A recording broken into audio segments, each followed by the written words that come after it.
Not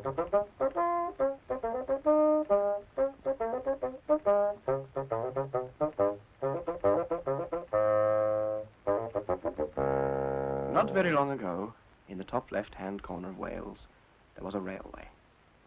It wasn't a very long railway, or a very important railway, but it was called the Merioneth and Llantysilio Rail Traction Company Limited, and it was all there was. And in a shed, in a siding, the far end of the railway, there lived Ivor the engine, the locomotive of the Merioneth and Llantysilio Rail Traction Company Limited. In the morning, Jones the steam would come down over the hill, jump the little stream, and open Ivor's doors. "Morning, Ivor. Jumping cold this morning." And he would take a match and light up Ivor's boiler. Very soon, Ivor's boiler would begin to boil nicely, and Jones the steam would make his pot of tea. And then he would sit on the step of the engine and drink his cup of tea. Oh, very nice, a cup of tea in the morning. And you'd climb onto the footplate and open the regulator of it. And out they would trundle, out of the shed and out into the bright morning air. Jumping cold it was, too, that morning we were speaking of, but bright as a pin. And Ivor felt glad to be alive and steaming, because little railway engines love the cold weather, and with a good fire under his boiler, Ivor felt ready for anything.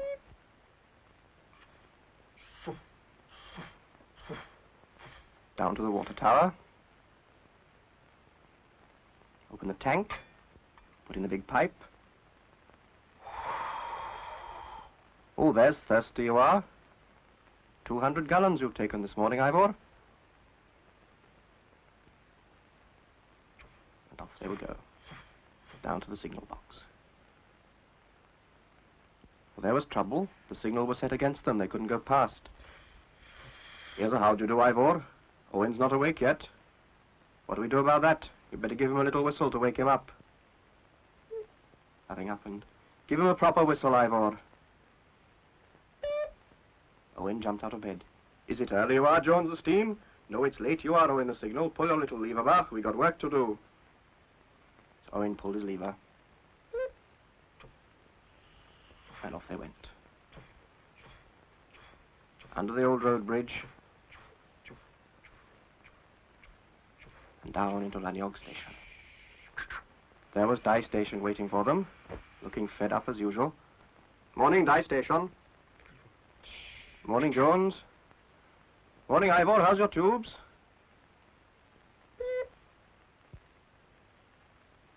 "What you got for us this morning, Dye?"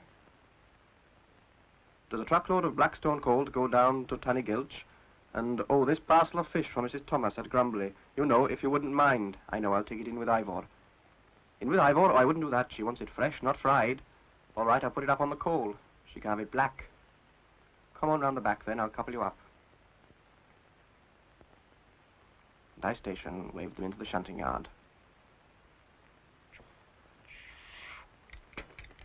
Coupled them up. "Right you are then, Jones."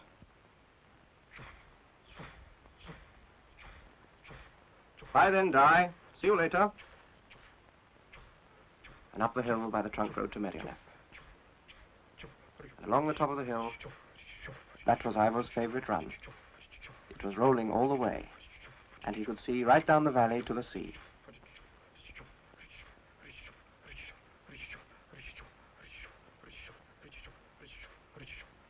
And it wasn't long before they came down into Tunny Gulch Station.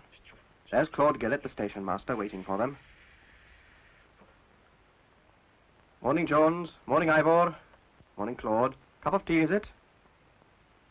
So Jones made another cup of tea, and then he and Claude sat in the grass by the corrugated iron hut and ate their sandwiches. "You know, Claude," said Jones, "I've been thinking. It must be a good life in a quiet sort of way, being a railway engine. Look at Ivor there. No worries, no troubles. Never so happy as when he's got a good fire under his boiler and plenty of work to do. No illnesses, only what you could put right with a spanner. No, I've never known such a happy engine. I'd change with him any day. Oh, well, I'd better be off. I'll leave the truck for the old horse to take round the back. Bye then, Jones. Bye, Claude." Bye, Ivor. Don't bust your boiler. And off they went to Grumbly. Past Miss Figgins, the draper, and the Working Men's Club. Past Jenkins, the builder and decorator. And into the tunnel. The dark, damp-smelling tunnel.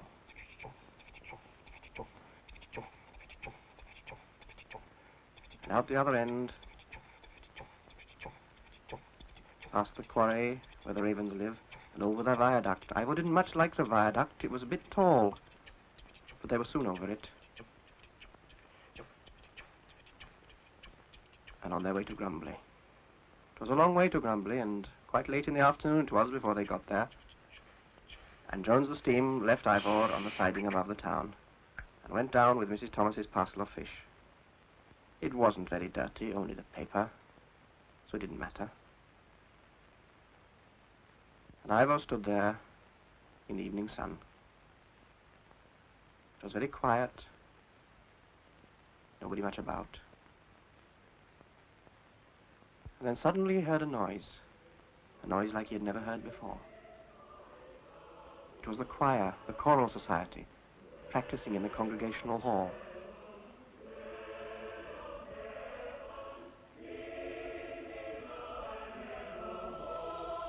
Ivor listened entranced.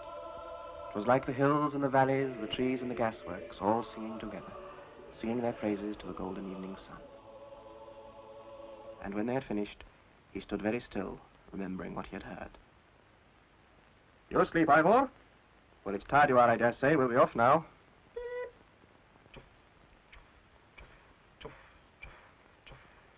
And off they went.